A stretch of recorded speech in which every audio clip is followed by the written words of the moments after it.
আলহামদুলিল্লাহ আমাদের বাড়ির কাজ শুরু হয়ে গেছে। এই যে মিস্ত্রিরা কাজ করতেছে, অনেক দিন কাজ বন্ধ ছিল, তো আজকে আবার মিস্ত্রিরা এসেছে, কাজ করতেছে।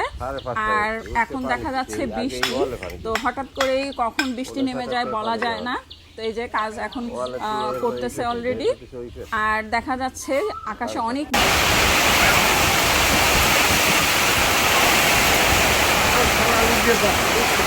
পলি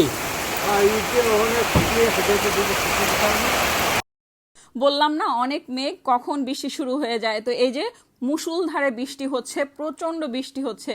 আর এই বৃষ্টিতে এখন তো আবার কাজ বন্ধ থাকবে, কি আর করার। যাই হোক, এই দেখেন কি পরিমাণ বৃষ্টিটা হচ্ছে। তো বৃষ্টি শেষ হলে আবারও কাজ শুরু করা হবে, সবাই দোয়া করবেন।